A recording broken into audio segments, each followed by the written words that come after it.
سیتروباکتر و شیگلا سونئی. محیط XLD قرار شد یک رنگ محیط رو ببینید، یک رنگ کلونی. اگر رنگ محیط زرد شد یعنی که باکتری زایروز مثبته. اگر فرم کلونی ها رنگ کلونی قرمز شد یعنی لایزین کربوکسیلاز مثبته. و اگر مثل سیتروباکتر رسوب سیاه وسط کلونی دیدید یعنی که H2S مثبت تریپتوفاز مثبت هستش. که البته این برای سراشیا هست، برای سیتروباکتر بقیه نگاه کنید نتیجه رو میبینید. در محیط مکانکی این باکتری ها ببینید لاکتوز مثبت کند هستن. اگر این پلیت چون 24 ساعت بعد تو یخچال گذاشتن مدت طولانی تر داخل اینکوباتور میموند، شروع میکرد به تیره شدن.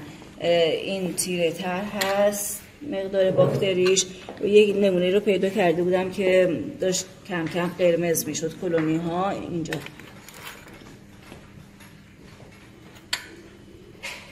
نشانه لاکتوز مثبته ولی خب با تأخیر به کندی. در محیط DNA آگار سراشیا ببینید، من H3 تمام محیط ریختم، اطراف کلونی میبینید شفافه ولی گوشه های پلیت کدر شده. این نشون میده که سراشیا DNA آز مثبت هم هست. اما بریم اینجا روی محیط های سیمون سیترات که خودش سبز بوده، باکتری هایی که سیتراتاز مثبتن آبی میشن. سراشیا و سیتروباکتر سیتراتاز مثبتن به رنگ آبی، ولی اونهایی که روی شیگلا سونئی کار کردن مثل این نمونه میبایست سیتراتاز منفی نتیجه رو ببینن.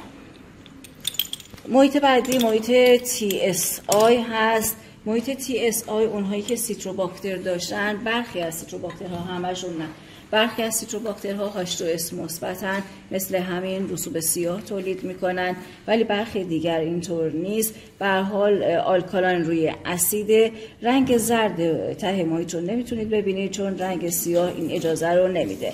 اما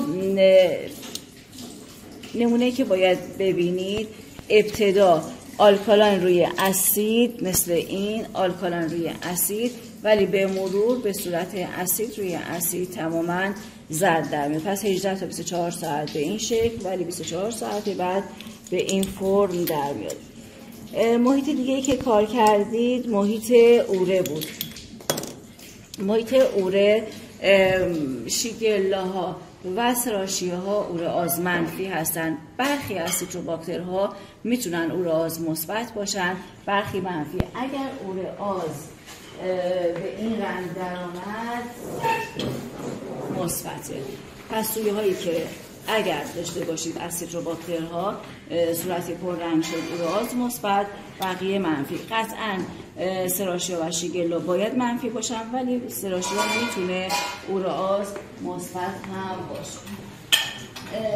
محیط SIM که کار کردید، محیط SIM این که MRVP رو باید دو قسمت بکنید. الان نیخور تهنشین شده کلونی هاش. دو قسمت میکنید، روی یکی معرف متیلت، روی دیگری معرف های VP رو میریزید که دوتا محلول هست A و B. برای سراشیا VP مثبت میشه، ولی برای اون دوتای دیگه سیتروباکتر و شیگلا متیلت مثبت. برای SIM که ببینم محیط SIM پیدا کنید. آره این محیط SIM. محیط SIM برای سراشیا و محیط سیتروباکتر ببینید کاملا کدر شده. محیط کدر هست یعنی حرکت مثبت، ولی اونهایی که روی شیگلا سونئی کار کردن فقط رد آنس رو، حالا من نمیدونم بتونم پیدا کنم، فقط رد آنس رو میبینید. محیط شفاف، اینه که لپسیلا محیط شفافه و فقط توی خط آنس رشد میکنه.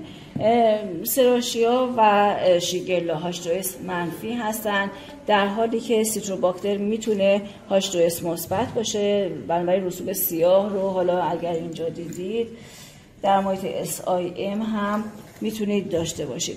اما برای دیدن تریپتوفاناز باید معرف کوواکس بریزید که ببینیم مثبت هست یا منفی. ولی اونچه که مسلمه سراشیا و شیگلا اندول منفی هستن، بنابراین با ریختن معرف کوواکس رنگ زرد میبینید و سیتروباکتر متغیره، میتونه مثبت یا منفی باشه. به هر حال این نتایجی بود که باید